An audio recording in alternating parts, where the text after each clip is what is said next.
Well, there's the clock, which means I'm afraid that it's time for us to leave you for this evening. Thank you for being with us, and I hope we've helped your weekend off to an enjoyable start, and that you'll pop in and see us again at some stage tomorrow night. If you've still got some energy left this evening, you might like to join Alan Dedicoat on a night ride over on Radio 2.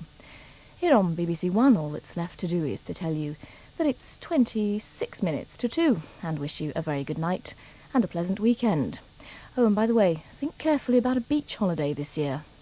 Good night.